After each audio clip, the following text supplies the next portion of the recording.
कालिदास।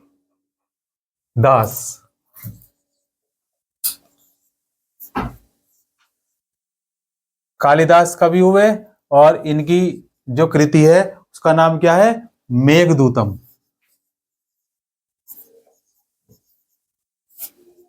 ये किसने लिखी है? कालिदास ने लिखी है मेघदूतम। और इसका एक अंश है, यह एक कहानी है विरही प्रेमी की। बरसात के बादल को अपना संदेशवाहक बनाने की क्या कर रहा है? कल्पना कर रहा है। इसमें एक कहानी दी गई है। क्या कहानी है वो?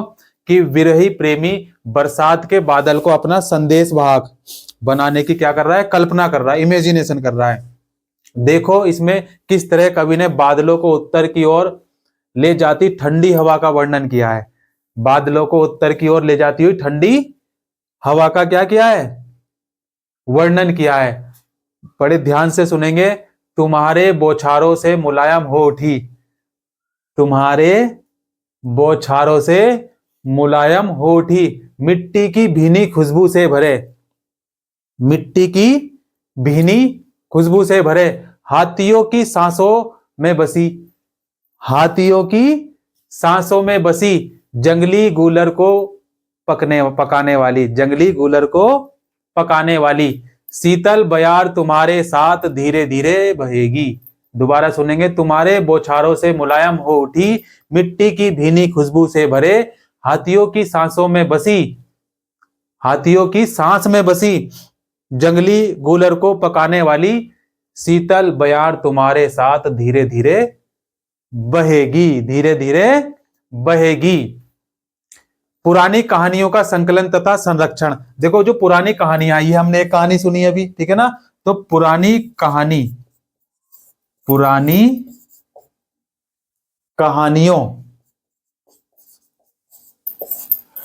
कहानियों का संकलन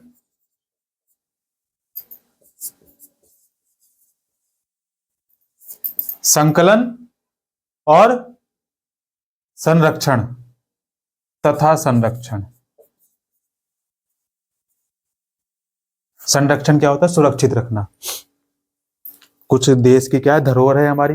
अब देश की धरोहर तो उसको संरक्षित करना, उसकी देखभाल करना। हिंदू धर्म से जुड़ी कई कहानियां हैं जो पहले से क्या है? प्रचलित थी, इसी काल में लिखी गई। इसमें पुराण भी शामिल हैं। क्या शामिल है? पुराण। इसमें पुराण भी शामिल है। और पुराण का शाब्दिक अर्थ होता है प्राचीन या पुराण। और पुराणों में विष्णु शिव, पुराणों में क्या मिलते? विष्णु शिव, विष्णु भगवान, शिव, दुर्गा, पार्वती, दुर्गा पार्वती जैसे देवी देवताओं से जुड़ी कहानियां, देवी देवताओं से जुड़ी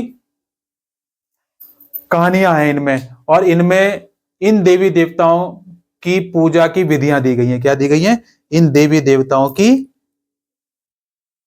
पूजा की विधियां दी गई हैं। और इसके अतिरिक्त इसमें संसार की सृष्टि तथा राजाओं के बारे में भी कहानियां दी गई हैं। संसार की सृष्टि कैसे हुई।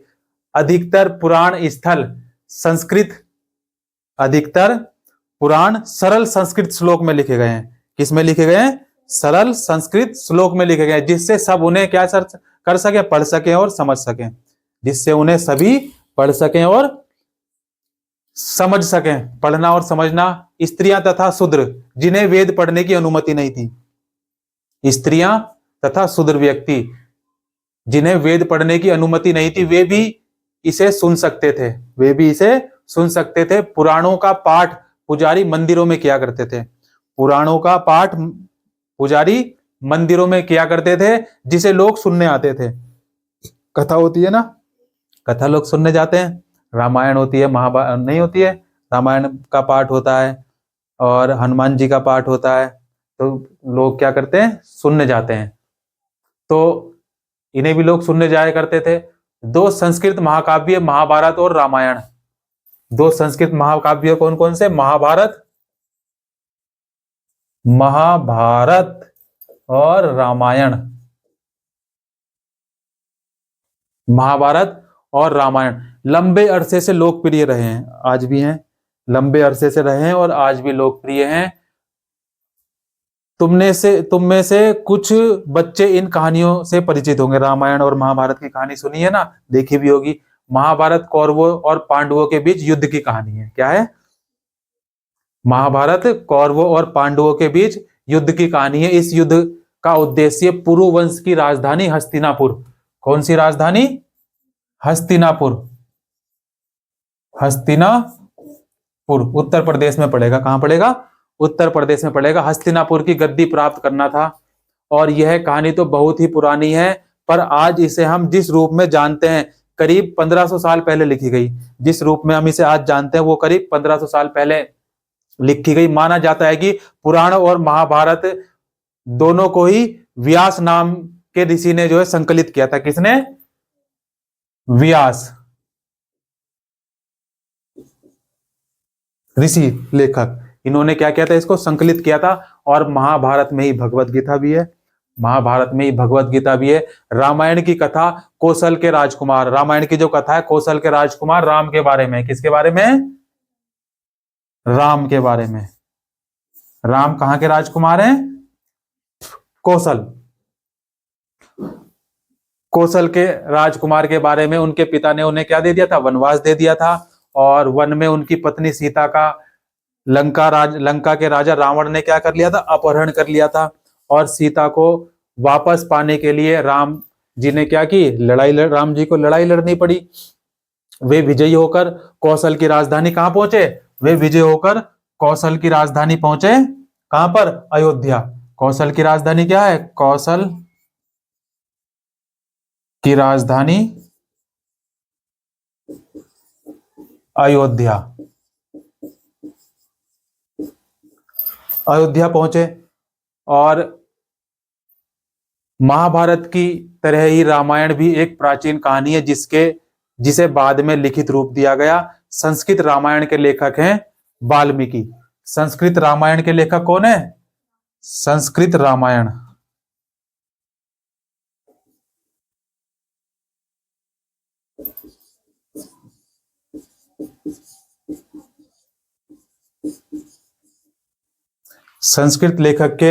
संस्कृत रामायण के लेखक हैं वाल्मीकि। कौन है? वाल्मीकि ने लिखी है संस्कृत रामायण। और आम लोग द्वारा कही जाने वाली कहानियां भी, कुछ आम लोग जो है कहानियां भी गढ़ रचते थे। क्या? आम लोगों की भी कहानियां थी कि कविताओं और गीतों की रचना करते थे, गाने गाते थे, नाचते थे, नाटकों को खेलते थे। इसमें से कुछ तो इस समय के आसपास के जातक और पंचतंत्र की कहानियां के रूप में भी लिखकर सुरक्षित कर लिए गए। पंचतंत्र भी क्या है? एक बुक है, एक ग्रंथ है पंचतंत्र। ठीक। जातक कथाएं तो अक्सर स्तूपों की रेलिंगों तथा अजंता के चित्रों को दर्शाती हैं। जातक कथाएं। विज्ञान की पुस्तक, किसके बारे में? विज्ञान की पुस्तक। विज्ञान क्या होता है बच्चों? विज्ञान जो सिस्टम है वो विज्ञान है। विज्ञान की पुस्तक है। विज्ञान की पुस्तक। विज्ञान से आप क्या समझते हैं? देखो, जहां भी ये सिस्टम है वो विज्ञान है। इस समय गणितज्ञ और खगोल शास्त्री आर्यभट्ट, कौन हुए? आर्यभट्ट।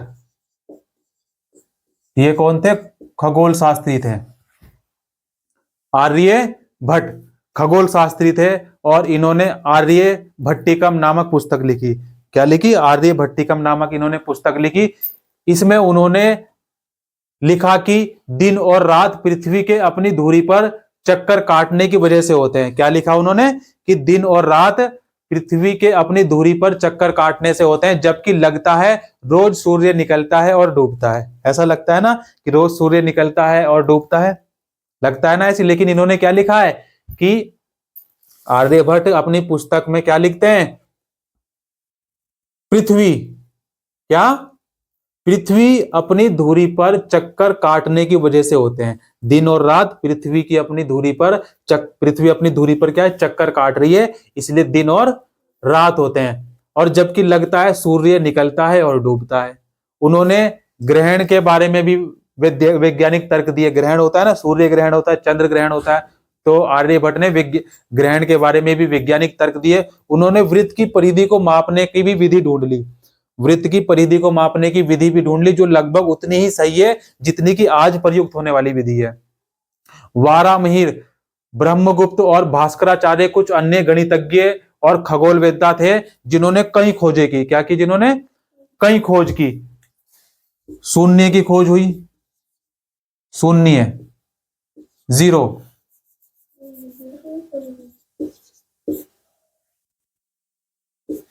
जीरो, शून्य, अंडा। टेस्ट में मिलता है ना, डबल जीरो मिले कभी? डबल जीरो नंबर आए कभी?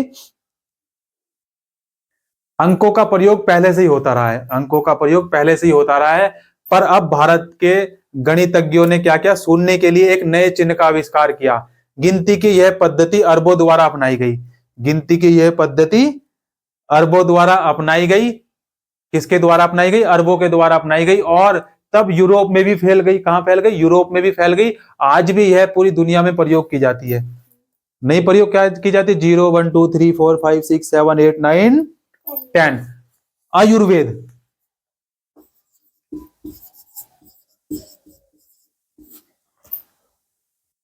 आयुर्वेद, आयुर्वेद चिकित्सा विज्ञान में एक विख्यात पद्धति है जो प्राचीन भारत में विकसित हुई। कहां पर विकसित हुई? कहां पर विकसित हुई? प्राचीन भारत में विकसित हुई। और प्राचीन भारत में आयुर्वेद के दो प्रसिद्ध चिकित्सक हुए। आयुर्वेद के दो ही डॉक्टर हुए प्रसिद्ध। प्रथम थे कौन? चरक।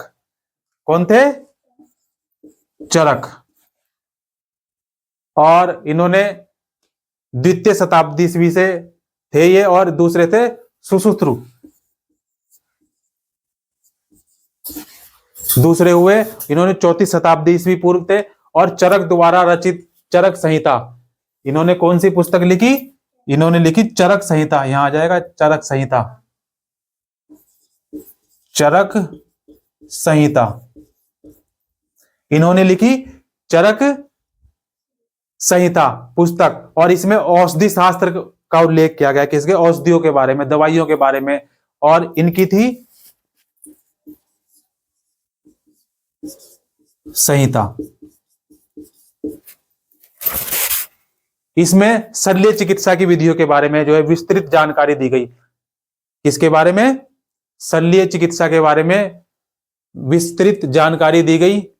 और कागज का नाम सुना है आपने? कागज,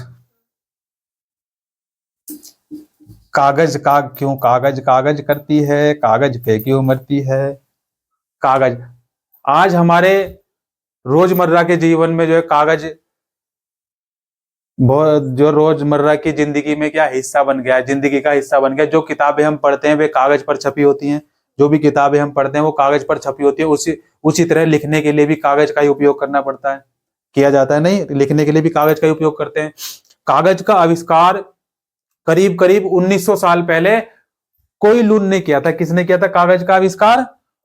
कोई लून।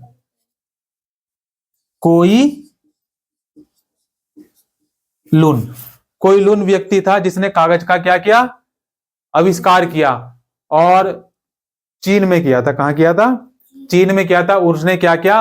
पौधों के रेशों को, कपड़ों रस्सियों को जो है, पेड़ की छालों को पीट पीट कर उसकी क्या बनाई? लुगदी बनाई। क्या बनाई? लुगदी बनाकर उसे पानी में भिगो दिया। और फिर वह लुगदी को जो है दबा दबा कर, पानी निचोड़कर, तब उसको सुखाकर कागज बनाया। उसको सुखाकर कागज बनाया। आज भी हाथ से कागज बनाने के लिए इस विधि का प्रयोग किया जाता है। आज भी बनाते हैं हम इसी विधि से, ठीक है ना? क्या किया गया उस समय पे? भाई पौधों के रेशों को, रस्सियों को, कपड़ों को, पेड़ों की छालों को पीट पीट कर लुगदी बनाई। पहले उसकी भिगो दिया, और फिर उसे लुगदी को दबा दबा कर निचोड़ा, और फिर उसको सुखाकर क्या बना दिया गया? कागज बना दिया। आज भी इस विधि का हम प्रयोग करते हैं कागज बनाने में। कागज बनाने की तकनीक को सदियों तक गुप्त रखा गया, सीक्रेट। कागज बनाने की विधि को ना कई सदियों तक गुप्त रखा गया, सीक्रेट। करीब 1400 साल पहले यह कोरिया तक पहुंचा था। देखो कोरिया है ना, मैप में देखो कोरिया, ठीक 1400 साल पहले कोरिया पहुंचा। इसके तुरंत बाद ही जो है यह जापान तक फैल गया। इसके तुरंत बाद ही यह जापान तक फैल गया। और करीब 1800 साल पहले यह बगदाद में पहुंचा। 1800 साल पहले बगदाद की राजधानी है टिग्रिस। क्या राजधानी है? टिग्रिस। फिर बगदाद से ही यूरोप, अफ्रीका, एशिया के अन्य भागों में फैल गया। इस उपमहाद्वीप में कागज की जानकारी बगदाद से ही आई थी। कहां से आई थी? बगदाद से आई थी, और बगदादी देखो, बगदाद और बगदादी है नहीं। आज हमारा ये चैप्टर क्या हुआ, समाप्त हुआ, और इसी के साथ हमारी कक्षा 6 की जो एनसीईआरटी की बुक थी वो भी समाप्त हुई। अब हम कल से जो है दोनों ही बुक नहीं होगी, कक्षा 7 की होगी, उसके पहला चैप्टर हम लोग पढ़ेंगे। ठीक है, और खुश रहें, मस्त रहें। जय हिंद, जय भारत।